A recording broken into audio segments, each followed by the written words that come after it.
If your house ever gets taken, evicted, or foreclosed, you want to stay around for this video. You ever felt like the system moved too fast where you can't breathe? My friends, this video is for you. Grab your pen and pad. I want to tell you what to do step by step. And one more thing, I'd like to make it clear that this video is for educational purposes only. Let me show you what we actually filed in court when this happens. What people really think versus reality. Most people think you show up for eviction court and just tell your story. My friends, that is not what you do. But eviction court is not real litigation. In my ghetto voice, it's administrative pipeline, baby. Pipeline. I said administrative pipeline. No discovery, no real evidence. Let's not forget about that no real due process because, baby, they be doing their most. Absolute most. And that, my friend, is how people lose homes in weeks. I said weeks. Don't play. You know I'm a Georgia peach. Let's talk about the real move, state court. The real fight is not in housing court. I said housing. It is in Superior, Circuit, and District Court. In other words, equality court. Didn't I tell y'all to grab y'all pen and pad? Because that's where property rights, title, and constitutional violations actually get heard. So my friends, I'm going to give you the actual golden ticket, and that's the roadmap. Step 1, file a new civil action. The first thing we're going to do is file a new civil action.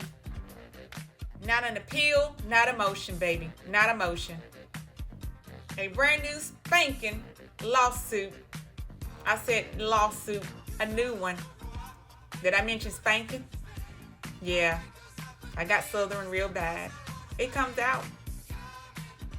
This includes things like wrongful conviction, quiet title. I said quiet. Declaratory relief. Let's not forget about that due process. Step 2, list pendants. And my friends, that's what an LIS, list pendants. That, my friends, is what you're going to file next. Should I say it again? List pendants. This freezes your property. No resale, no clean transfer. In other words, anybody and everybody that touches that house is on notice.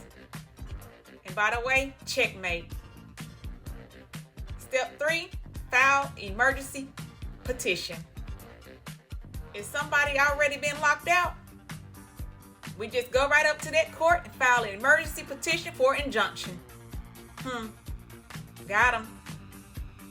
Or should I say, got him. That, my friends, is how you stop further harm and bring that court in immediately. Don't ask me why I did that. I just did it. Step 4, let's not forget about that factual and procedural background. I mean, baby, this your whole storyline. And it better be right. Because I always say, if it's not documented, it never happened.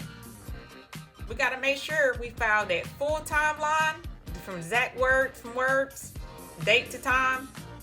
You get it. That has to be on point. Otherwise, your words aren't credible. And guess what? Portia Justice League, we always credible. Because why? This is a real result community. And by the way, we don't need emotions, not storylines, just facts, dates, and legal defects. Step 5, your affidavit of truth. And for the record, hey, if your name's Keisha and you think for a second that you don't need a notary for an affidavit, baby, you need to go get checked out, and that's at the medical ward. True story. But let's keep going. So, let's get that affidavit sworn under oath. Affidavits are law, but you need a notary. And by the way, checkmate. Because your story goes into evidence. And that's with the affidavit, of course. Keisha. Step 6, discovery. Now we just force that other side to prove their storyline. Prove us wrong. You're not going to do it, but prove it. In other words, they have to prove their authority. Things like chain of title, assignments, servicing rights, and internal communication. Because that's the key, communication. Last but not least, step 7, attack that writ. W-R-I-T. Because, you know, some of y'all can put a writ to a side of writ. Same difference. In other words, my friends, that's just a writ of possession itself. Jurisdiction, servicing, and standing. In other words, it's fraud on the court. Yeah, they have fraud going on in courts. A lot of it. But who's to say it? Portia. Let's keep moving, folks. I guess you're wondering why this works, because we're not arguing with the system. Y'all know we don't argue anymore. We move in silence. This is using the system-owned rules. We're talking about equality, jurisdiction. Let's not forget about evidence. And first of all, procedure. And most people don't lose because they're wrong. They lose because they're uninformed. Because once you understand court structure, you got it in the bag. You stop reacting and you start controlling them. So if this happened to you or someone you love, my friends, you're not alone. Why? Because Portia Justice League is not leading you wrong. Don't forget to like, share, follow, and repost. And remember, this is legal education. And by the way, my friends, to them, the legal system, checkmate again.